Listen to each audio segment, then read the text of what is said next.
What's up, everybody? Welcome back to another episode of the Commercial Kitchen Chronicles. Tonight, I'm joined by my co-host, Rich Ortega, and very special guests, Matt and Megan from Mechanical Environments. But first, you've probably heard of Nylog Blue, but don't sleep on Nylog White. It's non-hardening, non-drying sealant for threaded connections, gaskets, and O-rings. It uses an advanced blend of silicones and Teflon and is NSF registered, making it ideal for potable water, ice machines, and food packaging areas. It's non-corrosive, non-toxic, and here's a bonus. It even washes out your clothes way easier than traditional pipe dope. If you're working on air, water, gas, grab some Nylog White. So thank you, Team Viper and Refrigeration Technologies, Beckett, Ash, everybody over there, great people. I appreciate them supporting the show and helping us do what we do.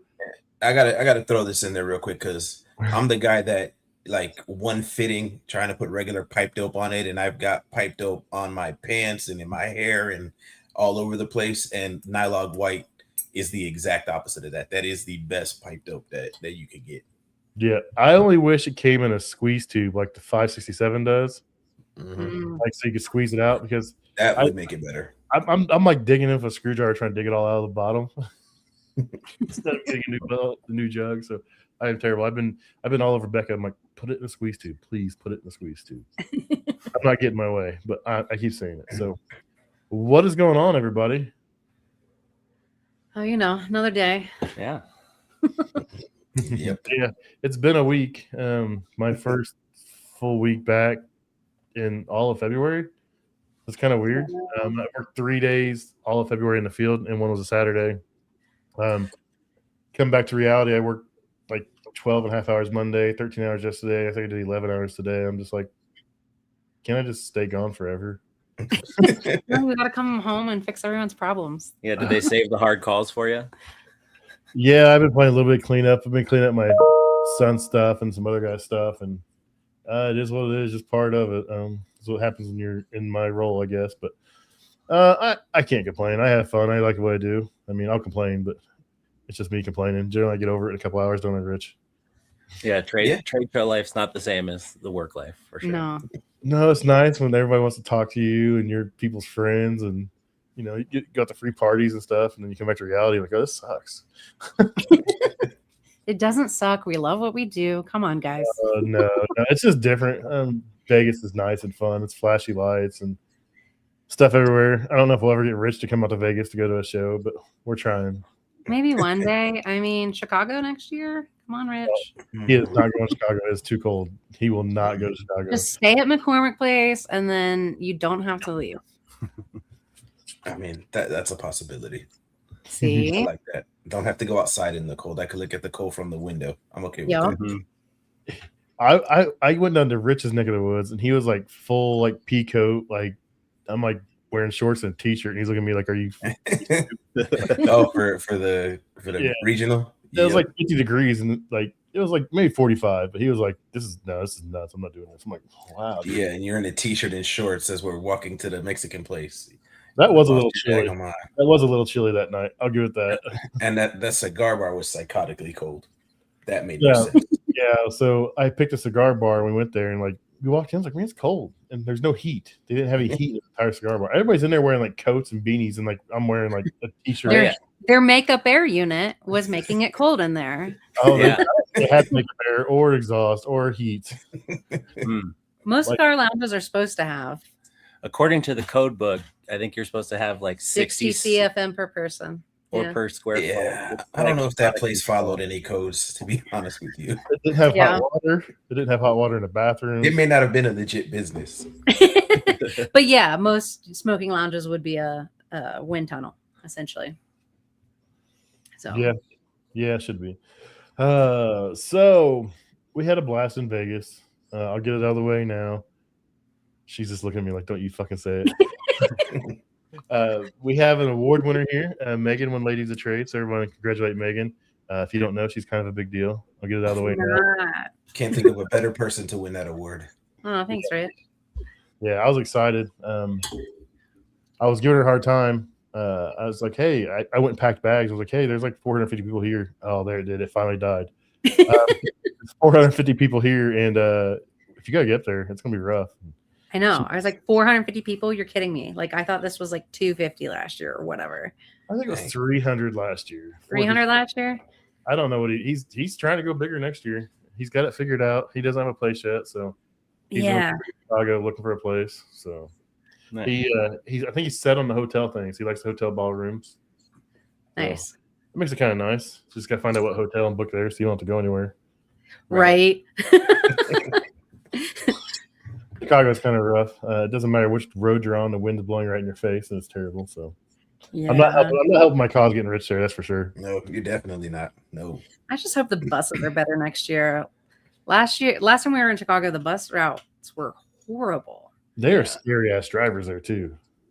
Well, they just weren't like picking you up at the right place, not even showing up. Like we were Ubering with manufacturing people like in the mornings because they just like weren't doing their job like they do so well at every other HR. Yeah, So Vegas. I'm hearing low temps, wind, and buses. No.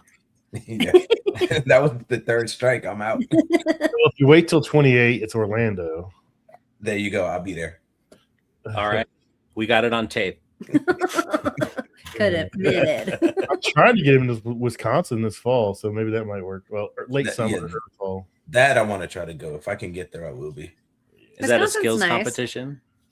No, that's our national conference for Cefesa. It's in Wisconsin this year. It travels every year someplace different. Last year was Arizona. It was pretty sweet. Like late October in Arizona. I was like, go outside and you're sweating to death. I'm like, this is kind of cool. We were like sitting poolside. We're like, this is amazing. It's 90 degrees out. I'm getting a suntan.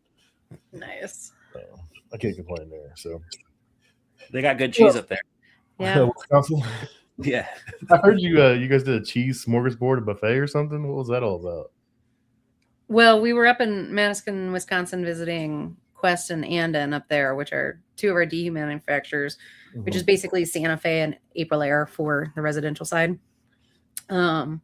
But yeah, we were up there with their manufacturing, but we did definitely buy a lot of cheese. Well, we were informed by the locals that we couldn't leave without a substantial amount of cheese, as is the local custom. So Yeah.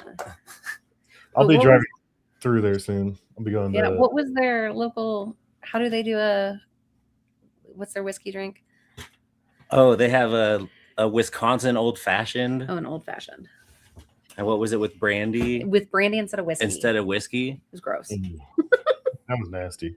They were like, this is what all the locals drink. And they're shocked if you give it to them any other way. Like, oh, Rich don't like bourbon, so he'd probably drink it. Yeah, bourbon is horrible. Yeah, not for Megan. This is the first drink I've had in a little while. I was a little worried about some of my setup stuff here, so I had to knock the edge off. That's So- fair. You're 30. Oh, I'm on call. Shit. We saw nothing. It'll be there tomorrow. As long as the freezer ain't 50 degrees, I'll be all right. I'll see you tomorrow. I'll get there in the morning. So let's talk about what you guys do. If people don't know who you are, which I'm sure most of our audience does, you guys work only in cannabis facilities, really. You're in Colorado, the original legal state. You know, we've heard horror stories about some of the things you guys have seen and dealt with over the years out there, and figured we'd have you guys back on and talk about it. And then, of course, I got to poke at Megan here and there and tell her she's a big deal. I should have taken over under, made a bet, and see how many I could get in tonight. Oh man, we're making a drinking game out of it every time you say it. That was a good one. We should have done that one. So, yeah, you guys are located. Are you just north of Denver? Or are you in Denver? Or? We're technically Denver, but we're as far north in Denver as you can be and still be called Denver. Yeah. So we So you- primarily service like the Denver metro area. mhm. We have some customers that we travel a little further for, but if we don't have to charge for time on the road, we try not to. Yeah, we do a lot of work in Boulder too. Yeah. A lot of the surrounding areas. But yeah, we service just the cannabis industry because it is a niche that has a lot of service, a lot of requirements. Yeah, a lot of equipment. And it's often just not taken care of very well. So Yeah, everybody wants to try cannabis, HVAC, but usually get their butts kicked pretty quickly. Do it once and never again. Yeah, that's a weird environment. I remember seeing you guys last year, like on rooftops with like feet of snow and servicing AC units.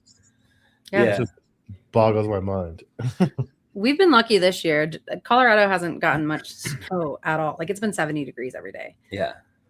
So I have yet to have to shovel myself to a unit this year, but you know, there's still time. Because it's kind of like a data center in that the load is not the shell of the building. The load is what they pump into it electronically and with water. You know, so whether it's 5 degrees outside or 105 degrees outside, they're still pumping high wattage grow lights, and they're feeding thousands of gallons of water into these rooms every single day. Yeah. You know, and then these plants, they don't really keep much of the water that you give them, right? So if you put 1,000 gallons into the room a day, the short, quick way to do the math would be to calculate for those 1,000 gallons to now have to come back out of the air every day. Because the plants keep like 2% at best. Yeah, they just soak it up with the roots. It moves through the plant and then shoots out at leaves. You know, and that's what it does. So huge latent loads, and then the sensible load is all about the grow light, right? So you have a lot of like 600 to 1,000 to 1,500 watt lights, you know, and they'll jam 100, 140 of them in a room. You know, so they can dim, and the load is very variable. As the plant grows, the light gets more intense, the plant gets bigger, it gets fed more. So the loads are dynamic, like Matt's saying, because we have some facilities that will change temperatures and humidity set points every week to grow with the plants. They will raise the light wattage as it grows as well. Some facilities can't change their dimmability on their lights. They're just on all the time. Yeah. And they're like ideal target temperature humidity. Basically, you're trying to take the plant through spring, summer, and fall in a period of like 8 to 14 weeks, right? So it starts humid and hot, and then it's transitioning into colder, drier. And as you get near the end, you need a ton of dehumidification, because you're just pumping water into these spaces, and you got to get it all back out. And then the lights are up as high as they go, you know, at the end of flowers. So really, it's about making sure you're ready for that like peak in the load. Yep. That's wild. So all that water you guys pull out dehumidifying, you just dump it down the drain, dump it outside. What do? Do you recycle it or what? So we are not required to reclaim here in Colorado, not yet. We have one facility that reclaims water, and they don't reclaim well, in my opinion. But yeah, so states like California, and I think even the Pacific Northwest to some degree up there, has to reclaim, but we don't yet. We should be cleaning it and reusing it, especially for the parts of town who have to pay for water to be, you know, hauled in. But yeah, that's more a mountain problem. But I mean, it really comes down to like, these guys are funny, you know, where they're worried about, well, what could be in that water? You know, if I start from city water every time, I know it's a fresh base, and then often it goes through RO system, and then they'll feed a ton of nutrients, and they end up with condensate mixed with runoff. And there's a ton of organic growth in these rooms, right? The environment that's great for growing plants is also great at growing drain slime. You know, they're just everything else. Yeah, happen to be the same climate. So as the water comes back, everybody's really concerned, like, am I going to have microorganisms? Is the filtration enough? And then it's just cost, right? There are water filter people who will absolutely build you a custom solution, but then often it comes down to the price of water per year to the cost of the filtration system. And, you know, not that it's the right decision, but that's usually how it's made. So yes, that water does tend to go down the drain. Rooftops go outside, but we don't usually daylight drains because they'll freeze. All of our outdoor drains will have heat tape on them to keep them from freezing. That's wild. It sounds like an absolute nightmare. That's a lot. It can be. Well, and every single one is like a little bit different, you know, where Colorado was a race to get these facilities built. So there's not a lot of synergy between like, yo, do we put a water capture tank in the ground to, you know, get ahead of this? Or do we just slam a bunch of equipment in and then retroactively be like, ooh, how do I get all my condensate? Like, Yeah. so that RO system to treat that much water has to be absolutely insane and stupid. mhm. Yeah. A ton of filters, usually lots of circulator pumps to pump it through because they need those tanks filled every day. Most people don't have a backup day's worth of water on site. So they're cleaning it and tanking it, getting it down to room temperature so everything's not sweating or, too hot, too cold for the plants. Yeah. And every cultivation is different. Some people do RO, some people don't. But oftentimes they'll do RO and then strip it of absolutely everything, but then it's corrosive. So you got to feed back like a calcium, magnesium just to get the water to neutral. And then it goes to like the fertigation, which is like the automatic fertilizer system. And then down the line to the drippers, to the plants, to, all that. Well, water is our language because we deal with combi ovens and steamers and stuff. And, and everyone's like, oh, we want the best water we can have. I'm like, well, like they buy these big RO systems. Like, you don't want pure water. It eats stainless. It'll attack the wells. Yeah. So like, oh, no, it's fine. I'm like, no, it's not. Like, you come back a year later and you're like, oh, why is our inside rusting? Well, because you use pure RO water and we told you not. Yeah. RO water and high efficiency furnace condensate, right? Things that will destroy. Yeah. Yeah, I do not have a neutralizer on my tankless hot water heater. I probably should. Yeah. Let's not destroy your underground plumbing. Yeah, if you're plastic, it'll be okay. I'm plastic. So Just Work has a comment. He said, do schools in Colorado teach cannabis HVAC, or is there any separate certification for that side of the industry? So not yet. I think CU Spurs has been touching on some greenhouse stuff to some degree. I don't know if it's through. Well, Colorado State University does like agriculture, so they're getting more and more into greenhouse agriculture. So I guess they're starting to touch on it. Cannabis is in a weird spot for federal. Anybody who's associated with big federal money really kind of is at a hindrance to dive deep into cannabis, right? Like big HVAC firms, big schools. Yeah. There's a lot of hemp, right? Which is just plant adjacent, but more federally good. But nobody's trying to like put their grant or their federal prison contract or whatever on the line for, cannabis. Yeah. So I don't know of any actual schools teaching it. I don't know of anybody who's actually doing any form of certifications. I'm sure somebody is out there just to take your money, but it's really not that hard. You just have to ask the facilities what they're doing, what they want, what they're putting in, and be able to take it all out. But it's load calcs at the end of the day. Just making sure you're derating it right. It's the same thing. Like it's just about knowing your niche. You know what I mean? So it just like a kitchen. You guys probably wouldn't go fixing a deep fryer and then go to a little old lady's house, right? You might smell like a McDonald's, right? You might generate some negative feedback, right? So like, but you can go from a restaurant to a restaurant, right? Like restaurants understand when you have an emergency in one restaurant and you got to go because one day they'll be the emergency, right? So like a lot of it is about just understanding what our customers' problems are going to be and then having the parts and the training to work on the equipment that's common in their space. Yep.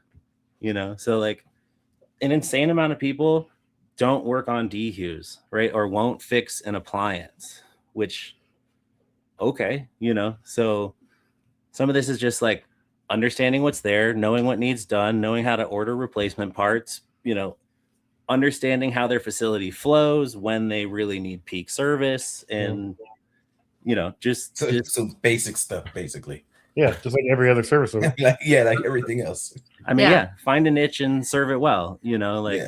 Like they're on a hard schedule. Like tomorrow, for instance, they're harvested this week. I'm going in to clean all the equipment in the room while the room's empty because depending on where the tray tables are laid out, can I even get to the fan coils for the chiller in the room? Or do I need to technically put some plywood and a ladder on a tray to get to the unit I need to? So, and I can't do that when there's plants in there. You pretty much have to clean after every time they get done growing and cutting. You pretty much. No, in a perfect world, they would be using filters and doing filter changes to capture that and remove it from the room. These fan coils in particular don't have filtration on them. And I don't know that they've ever been cleaned. So it's definitely time, and they've been having microbial issues. So it's officially time. Yeah. They're basically a walk-in cooler, fan coil with an extra coil sideways, and really tight fin packs. So there's like no way to put a filter on it. A filter on the low pressure. It was just kind of a silly design, and it was very silly. Those drains get really bad, and the coils get bad. But no, like just fitting into their schedule, right? So a lot of contractors, we've heard complaints following people where like the plants need 12 hours of darkness, right, to stay in their state. Their whole deal revolves around periods of light, right? That's how it flowers. That's how production is done. So every room you're in has a light schedule, right? And if you're not there in the light schedule, you need to work with a green light and not a white light. Just is what it is. And sometimes you really can't get around it because they might only have 2 hours of white light for their light schedule during regular business hours. Yeah, because they got to work in all these rooms. So half the room is on during the day, half at night. So usually like 12 or 1 o'clock is a facility changeover. And you just got to like time what you're doing.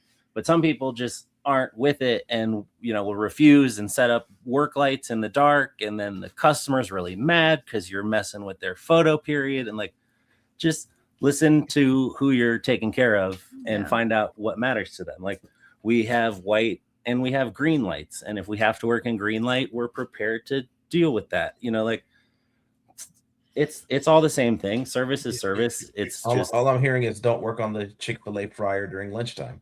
Exactly. Yeah, you understand. I mean, but even like some facilities just don't have the power either. So whole rooms will power shift. So there might not even be any power in the room besides the HVAC equipment to keep it going. To where like even if it was an empty room, they can't turn on the power afternoon because that load got shifted to run this room now. So that was a way to cheap out on some of the cost for some of these facilities where there's just a power shift for rooms. Yeah, you just don't upgrade the electrical. You just only power half the place at a time. Yep. That's wild. We've got that as well. Yeah. Brian wants to know, what is the ideal pH they are looking for, neutral or more base? It comes in pretty neutral, and then it's all about the nutrient recipe that you're working with, right? So depending on who you're purchasing from, most people aren't doing organic just because it's so unpredictable.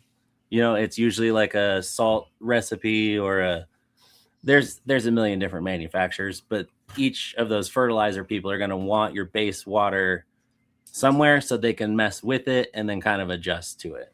Yeah.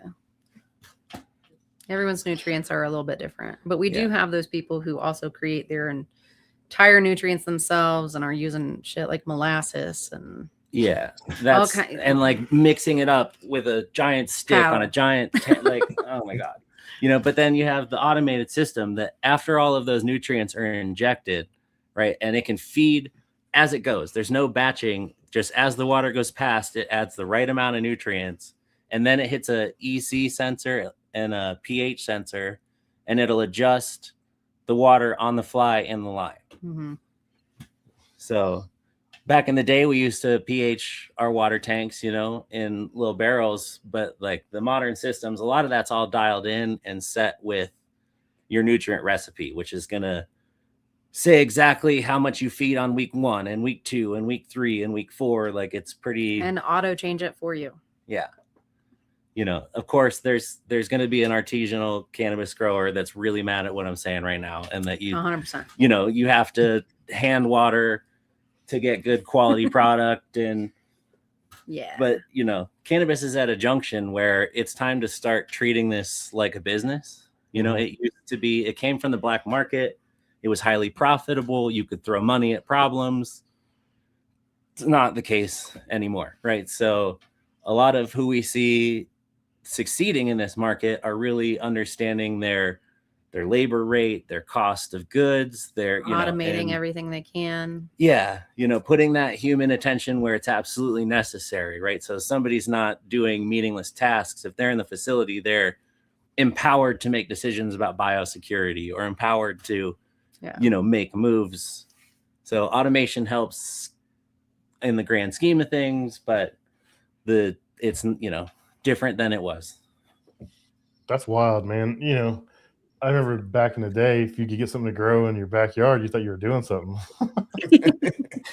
When I was Well, a in the kid, Midwest, that shouldn't be a problem. You guys get enough rain, and we'll be fine. yeah, we gotta Well, wait till probably May to plant. Yep, wait till after Mother's Day. I mean, a lot of it, the secret sauce often is HVAC, which is why, we come in so clutch to this industry, right? They're pumping in all of this like heat and water. We basically, the arrangement is you put it in and we'll take it out, right? You put in the water, you put in the heat, and we'll make the system take that back out. Yeah, that's wild. I know you've mentioned, they're scared about, free cool. You're in Colorado, it's cold or cool right now, but no one wants to do free cool. They don't want to bring in outdoor air. They want to keep their air inside. They're scared that the government's, crop dusting them or chemtrailing the air above the facilities. The airstream from China, somebody told us about once. Yeah. We were fielding questions about filtration, and they were worried that the China's got pollen in the airstream, and if it gets through the vent holes, that they might get contaminated seeds. Like, all right, so this is where it is important to work with your cultivation team, because whatever they want is kind of what is going down. And the better you understand them, the better you're going to fit in the organization. Yep. So some people are down with outside air, right? There's a lot of different challenges. It's super dry here, and it absolutely works, but you need to, for every CFM out, you need to bring a CFM in. And that is a very difficult concept to get across sometimes, right? So, if you just suck air out and it's coming from the other room, you're not necessarily getting dehumidification. You're just getting cross contamination, right? Somewhere is getting air infiltration, but that somewhere might be the garage door with the water tank, it's not what you're directly wanting. So we're trying to control the intake and the out, right? And Colorado's a funny market where a lot of people were offered desert air systems, really custom, fully modulating outside air systems, got a little sticker shocked and had somebody's cousin put in whatever their buddy knew how to do, right? A lot of it's 5-ton splits for days. If this equipment was built with modulating outside air DOAS units, why not? You know what I mean? You could have the filtration you need. You could design exactly what you want to filter for. If the cultivator's worried about pollen, get a system that can handle the filtration, but when the facility was built out with 5 tons, 10 tons, 15 tons, there's no great way to do it. Sometimes that air intake point, when it's 5 degrees outside, is just blasting the, corner of the room. And now it's too cold, right? And now the plants don't like that either. So outside air works, but you got to kind of have a way to control it for multiple parameters, for both how cold is the outside air, how dry is it, how humid is it, Yeah. So it can work, but people often don't opt for the controls necessary to make it work well. No, it sounds like cheaper is the go-to for most of these people. In Colorado, for sure, because we are one of the first 3 states online. So everybody took their basement grow and put it on a commercial scale before anybody knew better, before engineers knew what the hell they were doing. But yeah, I forget what else I was going to say there. So Just Work wants to know, what tools or special testing equipment do you use that we in the residential may not use, if there is any? Special stuff we use, low ambient cooling, so we'll use charging blankets, we'll use tank heaters. They're all what people should be using otherwise, especially if you're doing heat pumps and stuff these days. But I don't know that a lot of people use tank heaters and charging blankets. But all of it, some of it's one of the kits would be the chiller kit. You know what I mean? You're not, as a residential guy, you're probably not working on glycol often, right? Yeah. So we keep together the glycol testing stuff with what's the refractometer, so you can test the glycol level. I keep a set of testo probes that are just for testing water systems. Yep. Right. So on a chiller or a water strainer, you're supposed to change those when the pressure differential reaches a certain point. Mm-hmm. And you can put the testo probes on there and put the measurement mode as pressure differential, and it'll just show you exactly what it is in tenths of a PSI, and you can graph it. So you go start messing with other gauges, right, and other ball valves, and start to send more pressure or change the pressure and see if, while you were dicking with it, if it ever got to that I need to change rate. So like, that's a tool you'd have, but maybe a different way that it's applied.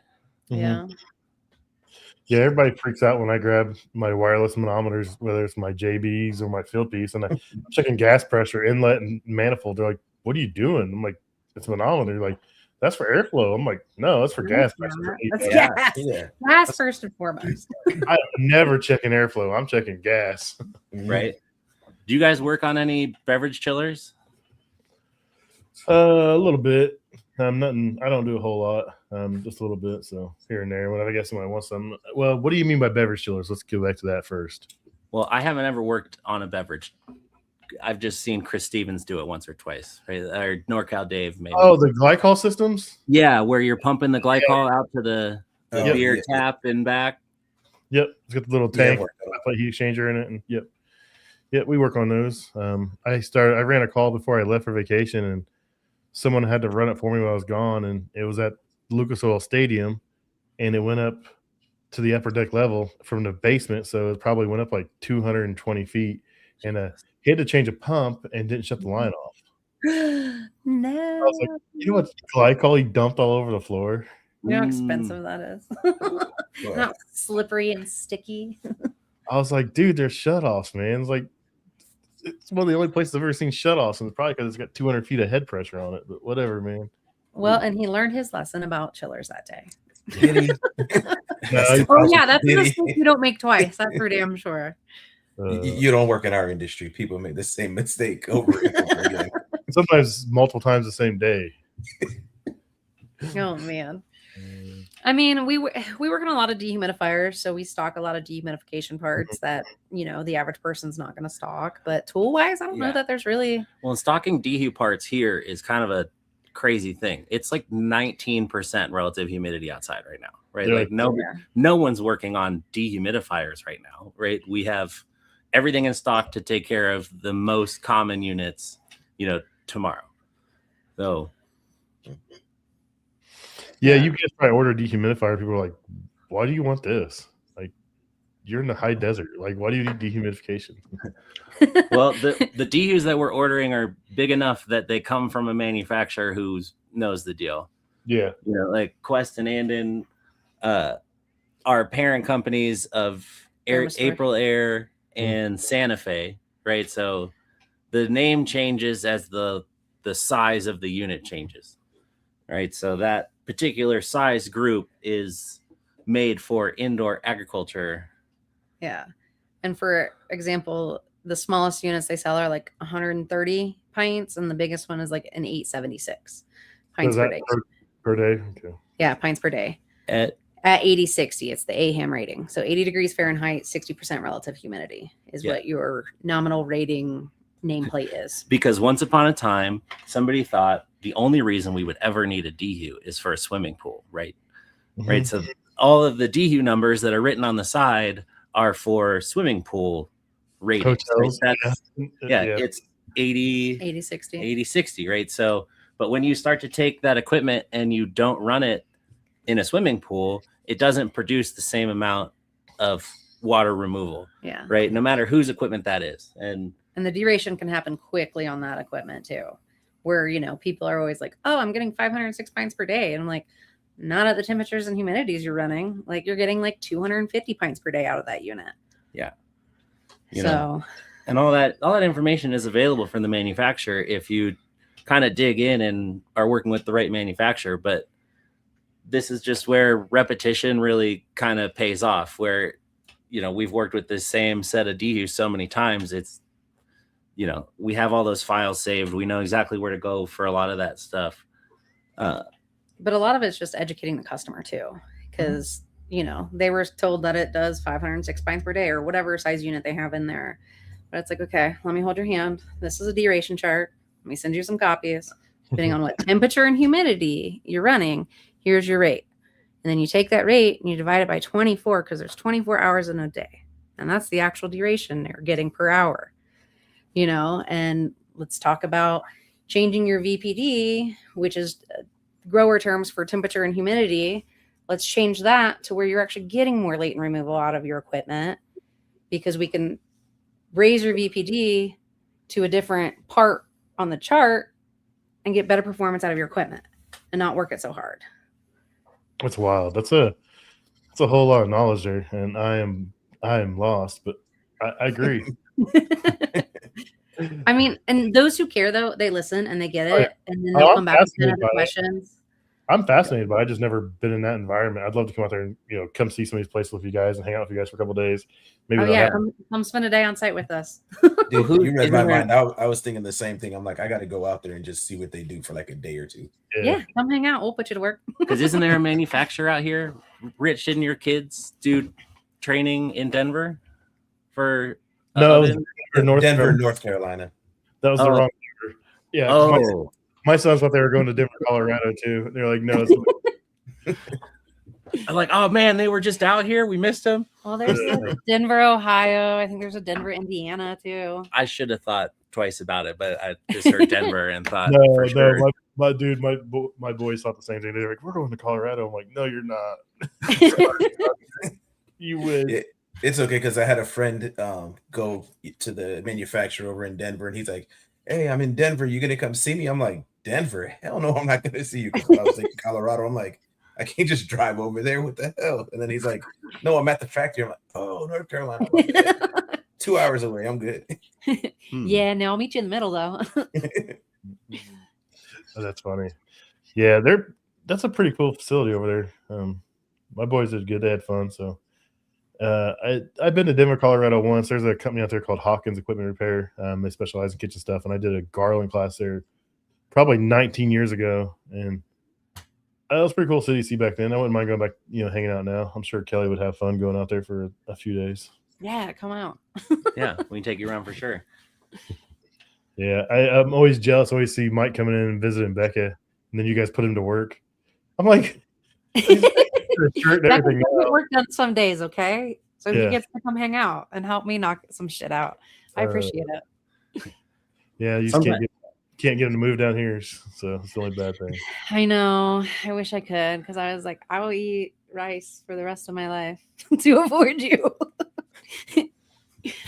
He is one of the smartest guys I've met, and he's real humble about it. He doesn't talk about it. He's just like, yeah, he's smart.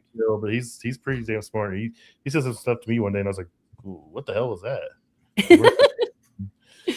So I know my role. I'll stick to kitchens and I don't want to talk about boilers. I'll talk about them. I don't understand boilers. I understand furnaces a little bit, but some of the stuff he's talking about, it's like, oh yeah, it has a diesel motor that runs this. I'm like, what? There's a diesel motor that runs why? That's dumb. That's like sense. So what's some of the biggest complaints you have working in this industry? Like some of the stuff you see. I'm sure this is probably a long list I just stirred the pot with, but I mean, most of these facilities, nobody thought about the design. Mm-hmm. So there's a lot of like stationary benches in place that can move side to side only slightly. There's some that have full like library racks that are mobile that you can push all the way out of the way. But people hung equipment 20 feet in the air that you have to get through a light grid. All the power that's ran everywhere, drains that are ran. Serviceability was not. Serviceability is a real problem. Front of mind, when a lot of these were built. So sometimes it's very difficult to get work done, and it has to happen in those gaps between, where there's no plants in there, where you can set up on their trays and build scaffolding and hope you can get scaffolding above the plants. Yeah, so that's definitely, from our perspective, one of the more frustrating pieces is when we just literally can't, like, I can't get there. I have one facility where the electrician kind of fucked us with 40 conduit under this unit that's got a bad coil. I'm like, how how? The best am I can do is touch the unit. Literally, the best I can do is touch it. Like I can't get my hands in there, work it. You know, Can't get screws out of it. But if I, vicariously on the top of this ladder, lean this way between these conduits, I can touch the unit. That unit's never coming down when there's literally 2-3 feet of conduit runs underneath the piece of equipment. When you're looking at a blueprint, a mechanical room or a mechanical hallway, counts against your plant canopy space, and it's a tough sell. Hang it in the air. But ideally, the equipment, is not in the room, right? Like I don't want to have to come in these. Like I like going in there, but as a liability, like I don't want to work over your plants. You know what I mean? Like I don't want to be touching plants in one room to another room. Like there's a whole level of biosecurity we haven't even got into with like bugs or mold or cross contamination, and things like that. So like if the equipment really is, if none of this is thought about, we just kind of have to be in the way, in the middle of everything on harvest day, just taking up all the space. Well, service takes twice as long if you have to work on top of a ladder all day, 20 feet in the air. Like that's brutal. Yeah. And planning for the width between the trays to have room for the right size A-frame that needs to get up to those units. Because a lot of times you can put like, a standard 6-foot ladder, but when you need a 12-foot ladder to get there, the base of those are so much wider, and I can't put that in the row. Mm-hmm. You guys need those little like single man lifts where you can just like cruise around in them and just go up through the ceiling tiles. And that's about it. I mean, they'd be hard to get around. I don't know that there'd even be enough room in some of the benches for these. Like single man ones, the little bitty ones, it's just like a square. Some of these you literally can't walk down because they didn't plan it. They have like a monthly dance with the fire marshal in some places because the egress is so interfered. You know what I mean? Like it's just not for working in, it's for maximizing canopy space. We've had facilities where we're like, dude, you're gonna have to take a rack out of here. And they're like, we already did. Like, how? Like, you know what I mean? But then the fire marshal will come in and be like, absolutely not. We're gonna shut this down if you don't do something. And so some of these spaces are really tight. I would say things that the cultivations wish they did is maybe choose different equipment. Right now there's kind of this whole thing about reheat, right? And whether or not reheat is new or old, but I think every grower who has this 5-ton equipment at one point turned down a really expensive, right? Yeah, whether it was Desert Air or Aeon, something that has modulation and reheat capabilities built into it. They were like, wow, why is that so oversized? Like, because dehumidification, but like a lot of this, where they just like, no, I know best. And now we're at a position where you have dehumidifiers and you have 5-ton splits, and some people on the internet said that you should run your strip heat at the same time as your AC, right? Like, does it work? Yeah. Will you use way more electricity? Also, yes, right? Like, it's kind of in a weird spot where, like, whether you like it or not, there's this thing called the energy code, right? And we build buildings to this energy standard that kind of frowns upon electric strip heat reheat, right? It's not new. We did this a long time ago and decided we need to save power in big users, right? So dehumidifiers are the most efficient for your electricity. Kilowatts, you know what I mean? Per pint. Yeah. They're not necessarily the most efficient to purchase, right? But when you're in these, this is kind of the revolving door where if they could do it again, they might choose something that has hot gas reheat, But with that, the bigger equipment, it's heavier. Structural has to be involved. A lot of these facilities would need reinforced to some degree, which was also a choosing factor in going with smaller units and just way too many of them. Like the condenser farms we have on some of these facilities, insane. Like I have a 1-flower room that's 12 racks wide, double tiered. When we got involved, they were only growing on the first one, and they had 40 tons of cooling in the room already. Jeez. 45 tons between, there's 4 splits and 5 5-ton package units. They had 6 210 pint DUs, and the room was managing at that point. One day out of the blue, they called me. They're like, "We loaded the second tier. We don't have enough dehumidification." Like, what? We had to add 17 more to that room just to maintain it. Yeah. And then technically we should have added another 10 tons of cooling to combat the dehumidification sensible heat load we added to that room. That's wild. It's just everything affects everything, and they don't think about it. No. So, it was the wild, wild west. I mean, when they started doing this, they just put them in. It's an empty building. We can get this cheap. Let's put it in here and go. And then all of a sudden, and it was a race to market. Yeah. You know, it was get it done as fast, as cheap. You know, and a lot of the original guys are out of here. You know, they made their money, sold the building, and now it's somebody else's problem to be like, what was that guy thinking? You know, but now it's built. That's where the license is. That's where the plants are. You know, so you know, you got to make it happen. It's so similar to the kitchens. Like, we'll have an old kitchen that was built in the 50s or 60s. The hood's small, and they just keep cramming more and more equipment in there. You can't work on it. You know, it was built to standards back then, but doesn't mean shit now. And it's just, it doesn't work. But, you know, someone's like, oh, we can put this in here because it fits. Well, yeah, just because it fits doesn't mean it works. I don't have the utilities for it.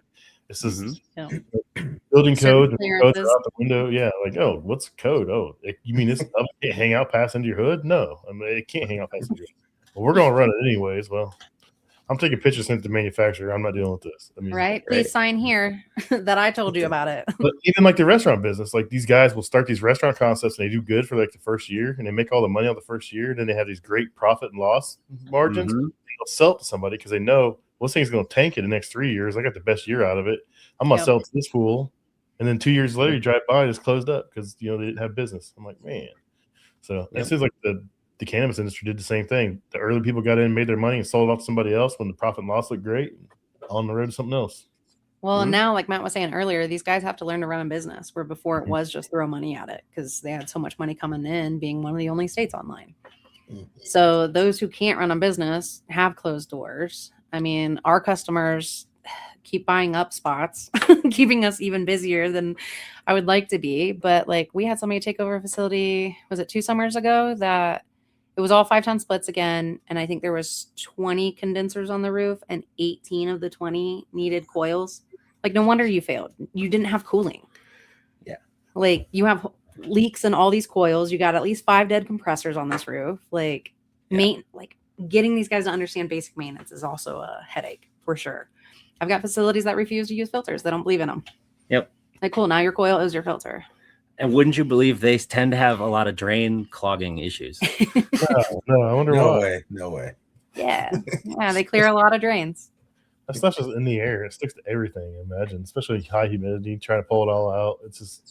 There's so much in the air because like it's chemistry. We have active chemistry. So we have high humidity, which means everything's a little bit wet. And then we're pumping in CO2 because plants eat CO2, right? Breathe CO2. I forgot about that.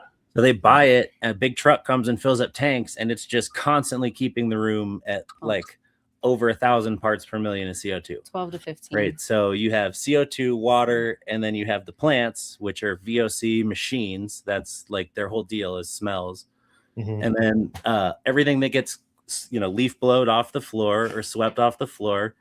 And then they also do a lot of spraying, right? Yeah. So the plants, you can spray for pests, you can spray for mold, you can spray to feed the plant because some people are pretty sure you can give the plants a nutrient through the leaves. So that's some of the worst sprays where we've seen an organic grow making compost tea, which is dirt in a bag with a bunch of molasses. And then you spray it with a paint sprayer, right? Because no one's paying for the fancy atomizer devices. They're literally just the big old paint sprayer from the Home Depot. And you just go spray this soil compost molasses nonsense, all over absolutely everything, right? So the walls, the sensors, the equipment, so no one's turning off equipment to do this either. So it's coming right into the equipment. And like Matt was saying, oxygen, water, VOCs, that's perfect for formicary corrosion. So we get these coils that are popping leaks. Well, that's because, if you have a fungus issue, right, an organic way to deal with fungus is sulfur, right? So when so we get these really heavy sulfur compounds, or even it's kind of changed now, but you used to burn sulfur, elemental sulfur in a sulfur burner, and you'd let the sulfur burn and fill the space to battle the fungus. But those coils now that are turning 10 years old that have taken that abuse, in these environments where the copper is turning some crazy colors that, like jet black and super textured, or, bright purple, greens, weird, like there's some chemistry happening here. I couldn't, tell you exactly what of the things made this happen, but we stick to sulfur. We had one grower who tell us, every time I spray the sulfur stuff, my silver jewelry turns black. Like that's probably aggressive. Not good for your equipment, right? Like, they have fit tests for masks and all that. So if they're spraying some real shit, they're definitely protected. They legally have to be, and they have to document it. But like Matt was saying, like we think it's attacking the silver and the braze rods because it's factory braze joints that are popping. Like, sure, we'll get the micro pinholes, but most of the time the factory braze joints have failed before anything else. But yeah, so each environment's different. What the cultivators put on the plants, put in the air is different, and then most places haven't had the same head cultivator over the last 10 years. So yeah, this equipment's been exposed to all kinds of stuff. Anything and everything in the past 10 years. So yeah, we do a lot of cleaning. We do a lot of equipment repair, equipment replacing. These guys we have one facility with, 56 splits. 56 pieces of equipment on it, plus the dehus, I think. The dehus. Right, that's just AC units. Just something's always leaking or broken, or a motor's down, or but just getting on their schedule, knowing when is the right time, when do you need to be there, what's the flow, and how, But also we usually show up for one thing and it turns into 10 things. Always. Especially that much. They can run with one down and probably don't realize it. By the time they call you and they realize that they've got like multiple down, they don't even know it. They think one's down. Correct. You've got the cultivators that aren't as good usually have like 3 units down by the time they realize there's a problem in a room. Yeah. So it's a full day's work when you get there. Oh yeah. Oftentimes, yeah. So and go ahead. How are you guys measuring humidity? Do you have special meters? I mean, is it built in the thermostats, or is it built into to the? I don't know nothing about dehumidification, so I don't know how you control it or how it's ran. So there's multiple different ways to do it. What we use is mainly just Residio thermostats. We have a bunch of the T10s and the wireless sensors. So some facilities will have thermostats in the room, some will have them outside the room. I prefer to have thermostat banks outside the room personally, so you can see the whole room at a glance when you've got 10 plus pieces of equipment in a room. Yeah. And if the thermostats are in the hall, they're not getting blasted by our molasses example a minute ago. And it's just longer. The sensors, right? But then if all your sensors die, Yeah. So we use a lot of the Residio products. Hydrometer wise, we have Testo probes. I have a fancy Appion that has the screen on it, which I love that. What is that? The TR100? Yeah. Or RT100, I think it is. But I can take that in and do my test on my sensors and all that if I need to confirm if a sensor is way out of whack or whatever. Because these sensors do get sprayed. They're in high humidity all the time.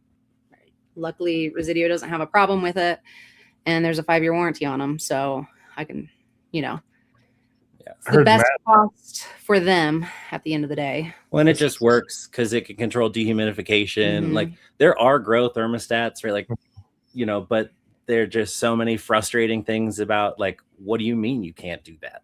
So yeah, there are grow BAS systems that just aren't as good as just a basic Honeywell thermostat. Yeah, anything with the word cannabis in it usually reinvented the wheel, right? Yeah. So cannabis controls has never met the building automation industry, right? We reinvented, right, a control panel, and like, come on, right? There's so many better ways to do this, but yeah, you're right. Raspberry Pi is definitely the best format. You know what I mean? Like, so they're just playing on the word cannabis to get these people to buy into it. It's all they're doing. It's like A2O. Oh yeah. But at least with like the Residio platform, I can get them online. They can see it from afar. They can set up push notifications. You know, Residio is working on more of a bigger platform to where hopefully they'll have more, at least an overview of a facility in the next year or so again. Also, cultivators are like the best second checkers you've ever met in your entire life, because there's little hydrometers like you have on your windowsill, zip tied or hung all over everywhere, right? Like those guys care about the temperature and humidity at the top, at the middle, at the bottom, right? They have their tools, right? And we have the control tools, and then we use the probes as like a second guess or second check. You know, like if a sensor is suspected to be out of whack, then we're gonna put three things together and see who agrees, right? So yeah, and they usually have like one main room sensor for whatever their bigger platform is to control their fertigation and all that. So they have that reading as well to be able to compare to. But it makes for some awesome service calls, you know, where they'll call you and be like, yo, I've been tracking my humidity, you know, and I've been watching it tight. And every time the heat comes on, my humidity goes up. Be like, that's not supposed to be that way, right? Like when air gets hotter, the humidity should come down. You know, but he's like, let me send you the graph, right? Let me send you corresponding data, you know, to back up what I'm saying. I'm like, okay. We went out there and found a frozen drain line because the heat tape had failed. Every time the heat came on, it evaporated all of the condensate trapped in the unit, it was backing up and took the humidity up. So like, you weren't wrong. You were, but like, not all cultivators are that good. Those are my favorites though. Yeah, but some of them are on it. You know, we're like, why don't my numbers match? You know? Yeah, we have some cultivators because again, there might be 10 units and 17 dehumidifiers in a room, and he'll be like, I know it's that unit. Like, okay, and I go and I look at it, and it's that unit. Yeah. Like, cool. But if I have to go look at 10 pieces of equipment to figure out which unit is having the problem, like, yeah, that could be all day. And trying to fight your way around those rooms, that's a nightmare. It's absolutely nightmare.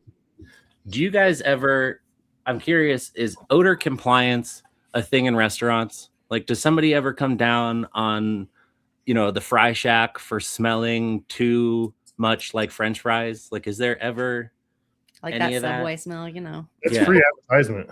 That's literally it's free advertisement. Like that, you drive by a Burger King, you know it's a Burger King. You smell that flame broiled. I mean, it's free advertisement. You go by Texas Roadhouse, you smell those steaks, you know it's Texas Roadhouse. Like there's no such thing as like whatever air goes out that hood's going out that hood. They don't care what it smells like. It's advertisement to them. That's crazy. Because that'd be nice. Odor mitigation is a real thing for cannabis. Like anything you dump outside has to be carbon filtered, and it better not smell. Yeah, odor compliance is a whole thing. You have to submit what you're going to do about odor compliance, and then be open to checks on what you're doing to enforce odor compliance. And if someone is driving around and feels like they smell pot, there is a phone number for them to call to complain that it smells like pot.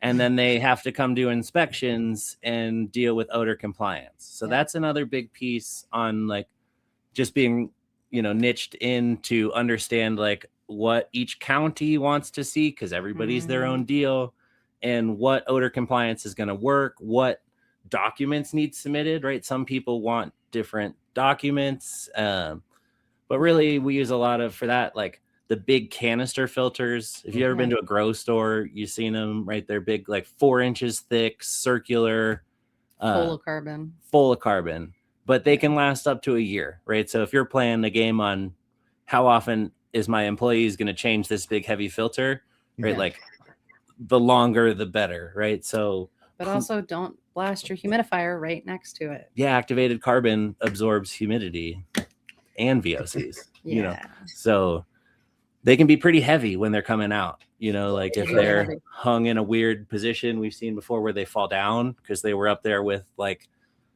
zip ties and light hangers and like who did shadiest this stuff. Like, well, the state told us it had to be up today, so we did it, you know, like, and now it's been 4 years and it's full of water and like, you get rules like that because somebody had a grow facility right by a neighborhood. Somebody in the neighborhood complained and ruined it for everybody. We've got one city that I don't know if it's just the government officials in that area that complain, but like they're always coming after the facilities in that area. And they swear it's the bathroom exhaust fan. I'm like, bro, that's 50 CFM is at best. That ain't it. Like, you want to come on this roof? I can tell you it's the neighbors who's processing cannabis for hash or whatever they're doing down there. I can smell it. Yeah. It's coming out of this exhaust here. MIPS don't smell. Like, what are you talking about, dude? Yeah. Extraction lab MIPS is an extraction lab. Yeah. But yeah, and then there's the whole like, so hemp isn't cannabis, right? So odor compliance only applies to cannabis. It only applies to recreational, huh? And medical, but not to hemp, right? So we're making rope. We don't have to have it. No, it's the THCA producers, right? Delta 9, Delta 8. Picked up an old grow, right, that had gone under and started growing smokable hemp for export to Texas and Indiana, and you know what I mean? But that's they're not under marijuana enforcement division, right? So if they're in the same region, same parking lot, right, in some scenarios, and there's odor complaints coming in, you know what I mean? Like only the people who are under enforcement are eligible for dealing with that shit, you know? So there's a lot of nuance to dealing with odor and dancing compliance. Yeah. That's wild. So one of my favorite videos of yours was you guys were putting plastic duct underneath equipment. I was fascinated. I don't know why. I was like fascinated by that video. What was up with that? Yeah. So that was an under canopy airflow system. Yeah. So one of the biggest challenges, right? The load, right? Like we talked about before, is the lights, right? The load is the plants, and they make little environments like a rainforest, right? Where the weather is different inside this really dense group of plants than it is above it or in the aisleways.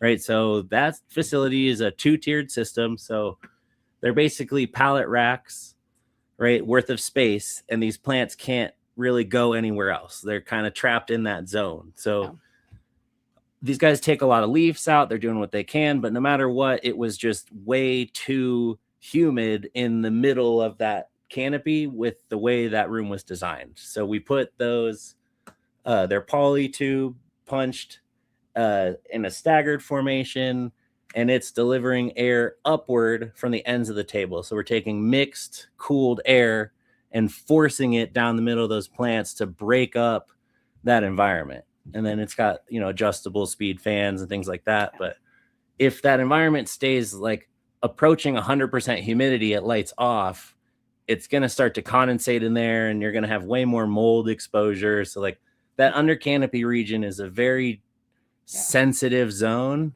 and everybody's looking for the right way to deal with that.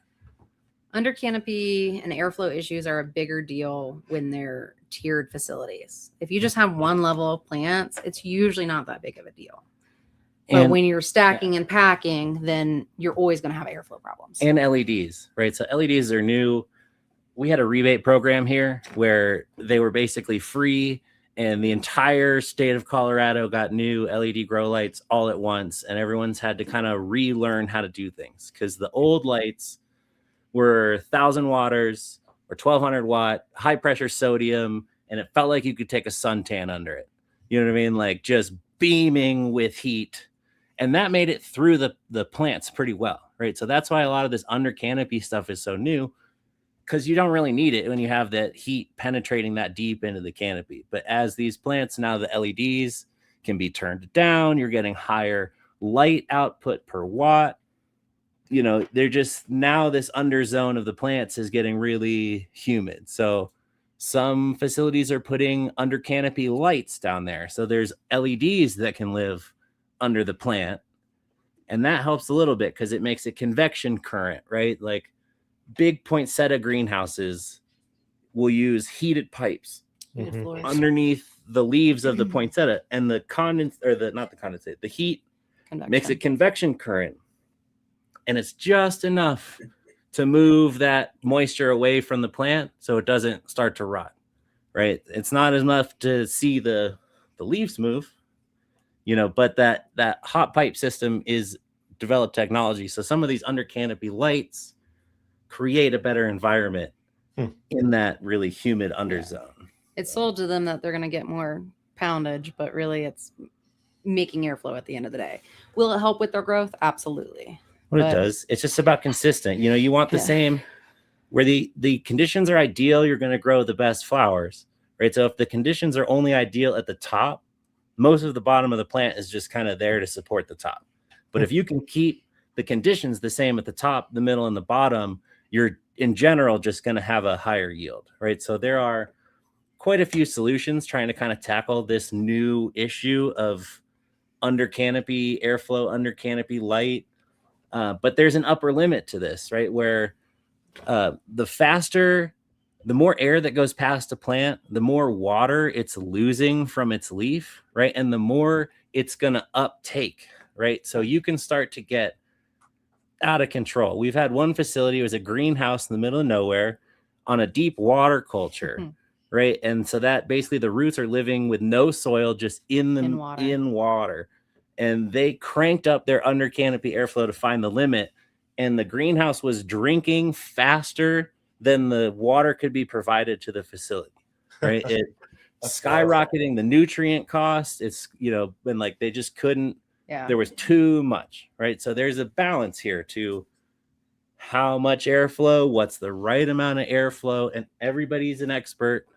You know, there are some people doing the work, doing the research right now, but it's new. You know, there's not a 80-year-old paper to point to and be like, this is the velocity ideal for cannabis, right? And there's still no standards. Like there's still no building codes after what, we're 12 years into this now? Oh, no. Cannabis is not reflected in any code book I've come across, right? There's no considerations for it. It's all going to fall into your authority having jurisdictions, interpretation of the code book in your area, right? Yeah. Are you a museum? Do you count as a industrial? Are you pharmaceutical?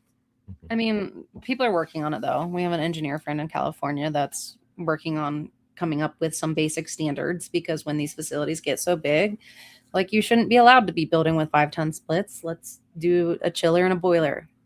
You know, but let's make it energy efficient. I've heard before that it took 20, 30 years after the adoption of indoor pools to see indoor pools in the code cycle, right? So this isn't an outrageous thing. It's just a new industry, right? That's come about that everything's catching up. You know, ASHRAE's catching up. The code books are catching up. That they don't move that fast. You could have a lot of science and data behind it to change too. So that's probably why it takes so long for it to catch up. And there are a lot of groups that are doing that, and California is trying to do it to start to reflect what California set out to define what a cultivation is, what a big cultivation is, what a small cultivation is, and start to have the discussion about what type of equipment should be applied, what sort of wattage. Basic standards on the HVAC side. But I feel like this has happened many times, right? At the invention of refrigeration in grocery stores, did we not just slap in equipment endlessly until we buckled down on energy and decided on rack systems, right? Is this not kind of the same? Oh yeah, 100%. The same vibe, you know, where eventually energy management will be of a higher priority, but at the moment it's figure it out.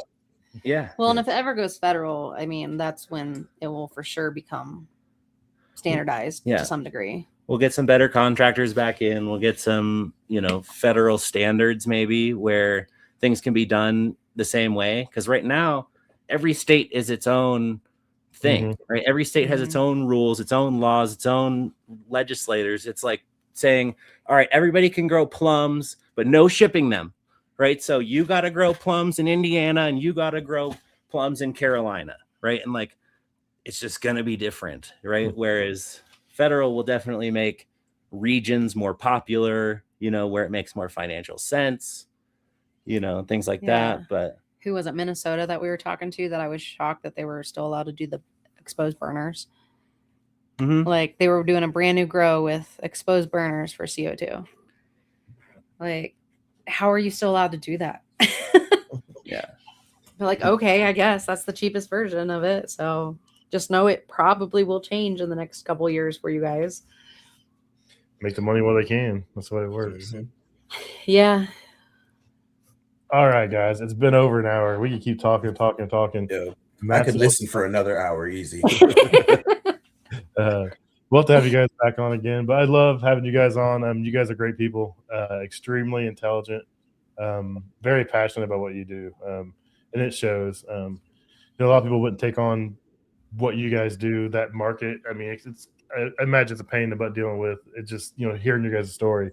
But you guys seem to enjoy it. You seem to enjoy what you do and take pride in it. And it's really cool to see. Oh, yeah. Nothing I love more than coming in and saving the day. So, yeah, we save restaurants. You save grow facilities. I mean, we all got a job to do one way or another. Absolutely. Where can everybody find you guys? We're Mechanical Environments on all platforms: LinkedIn, TikTok, Instagram. Shit pushes to Facebook. I think stuff even pushes to Threads every now and then. Not that we're really over there. Yeah. But yeah, Mechanical Environments on everything. So we have a little bit on YouTube. There are YouTube. Our website, if you are interested in learning a little bit more. I try to answer some of the questions we get asked the most often in blogs. So some of this that we were talking about, odor mitigation, things like that. There are some resources on our website, mechanicalenvironments.com. Yeah. If you just want to learn a little bit more. Yeah, he's got a lot of cool pictures, and I failed and didn't get them loaded in the right format, so I could not share them today. But he's got a lot of cool pictures. Do you use Company Cam? Yeah. So they document everything on that, and it seems pretty cool. There's a lot of cool stuff out there. Man, I'm still catching up from Texas, man. I will never forget that they use Company Cam again. Yeah. It was set up so well. I just had to like, remember that one time? Yeah. We had a whole podcast on it. Yeah, that was literally the comment. Like, only if there was a podcast episode where we talked about Company Cam half the time. I'm like, technical storytelling. Yeah. Yeah, I haven't even seen Jason in the comments, so he must be still driving or working, or he's avoiding us. One of the two. He's avoiding us. Yeah, we'll go with that. All right, I will tag you guys and everything when I release this. I really appreciate you coming on. Go find them everywhere. Mechanical Environments. They're showing off their work. They do a lot of cool stuff. I'm fascinated by it. I don't even smoke weed. I just like seeing the different stuff, the cool stuff they do. I'm fascinated by everyone else's work. I will watch a chef at a 5-star restaurant plate food all night just because I find it fascinating. It's like art. So yeah, I enjoy watching anybody takes pride in what they do. And you guys definitely do that. So I appreciate you guys coming on. And once again, Megan's kind of a big deal. Stop. Very big deal. Just over here in my corner doing my thing. Can't think of a better person to win that award. Thanks, Rich. All right, guys. Have a good night. Thanks for having us. Appreciate you guys. All right, Good night.